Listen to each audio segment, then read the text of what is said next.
All right, today we have the Nikon F. This is the classic first generation of the F bodies. They came up with an F2, an F3, and an F4, 5, and 6 after this. This is the very first one. Came out in the, I think, late 60s, and it was the camera that you saw David Bailey using in the fashion high art movie Blow Up by Antonioni, and it was the camera that went to the Vietnam War. It's a beautiful, incredibly well-made camera. It's a 100% viewfinder, and it's an all-metal body, full mechanical operation. It needs no batteries to run. This camera will just work and work and work. I bet very few of these will you find that you really need to find service unless the meter stops working in the prism. This one, it has a mirror lockup, so you can lock the mirror up if you want to avoid vibration in a timer still life or something, or landscape. It's got a self timer. It's real simple. It's just got a shutter speed dial, and the aperture is on the ring around the lens. And this came with a 51.4, pretty common setup back then. A really nice fast lens on a really solidly built camera. It didn't have a hinged door back then. Back then when they made it, you just took this whole thing off. So this has a door that you have to set aside and not lose while you load film. But this is a good time to take a look inside and see what the condition is. If you're picking up one of these, this is virtually dust-free. The pass sticker is still almost intact. When I see that, that tells me somebody didn't use it too much, or else their hand would have worn it off. So that's a good sign that this camera hasn't been overused or abused. If we check the shutter, since it's an all mechanical shutter, we don't need any battery to change that. Here's 1/8 of a second. It's real smooth as far as the advanced to. Here's a 1/2 a second. You can see that. Here's a 1/60th.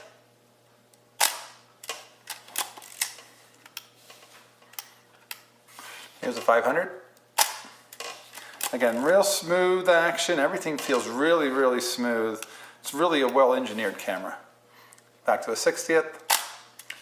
So again, I'm trusting that these shutters are pretty accurate. It's all mechanical, no batteries needed. Here's a 1/4 of a second. Here's a full second.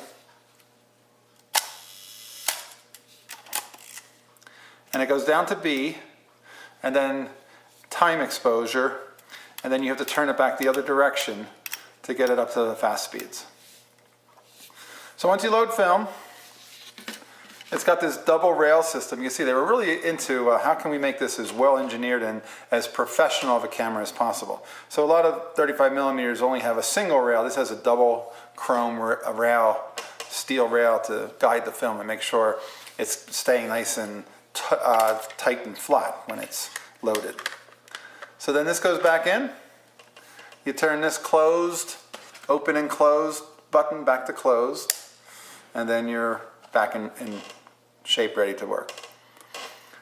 This is just a reminder down here of what kind of film you have in the camera. The meter in this camera is inside the prism, and the battery goes inside of here. Sometimes these do stop working, but again, this is the kind of camera that you don't really need to necessarily use a meter. You can use Sunny 16. You can guess a 1/60th of a second at f1.4. You can shoot anything inside and you'll get a photo. It has a lock so you can lock this from being accidentally fired. It doesn't have a hot shoe. It has a adapter you have to place over top of the rewind lever, and then that lets you put a hot shoe connection to the camera. I don't use flash, so I don't have one of those, and I won't miss it, and I won't buy one. It came with this really cool half case. So there was probably a never ready case that was with it, and the top half was lost. But this was a really sweet buy, because when you find it with the half case, that has a strap built onto it. It's a really nice old leather strap. It's not getting brittle or anything. It doesn't look like it's the kind of thing that's going to tear or break. And again, a good mechanical camera, I would bet this camera will be working in another 30 years because it's the kind of a camera that is so well built. It was made to take a lot of abuse. It can take getting a little bit of rain on. It can take getting some bumps on it. You probably could use it as a weapon. If somebody was hurting you, you could swing it around by the strap, and when you're done, you could take pictures of them because the camera would still be working. So that's a basic primer on the Nikon F. If you find one, highly recommended. It's a beauty. It's unusual. They also make a prism that's not this prism. Without this meter, they make it's a little triangular prism that's really cool looking, but those are super expensive. This body, you could put that prism on and make it a much smaller, sleeker looking Nikon F. But with the prism that's on it now, that's the classic with that big giant F on the edge of the prism. So if you have any questions, this meter doesn't have any battery. I don't have a battery for it, so I can't check it right now. But assuming this battery would work, the meter should work fine. But these meters have been considered problematic over the years. After a while, they start to not work so well. And I haven't had a chance to test this one. So it's a Nikon F. If you have any questions, put them in the comments below. And I'll be shooting a test with this soon. I'll put some information up about how that went and how the negatives came out. So, all right, well, thanks again for watching, and hit the subscribe button, and I'll bring you more cameras all the time. It's a Nikon F.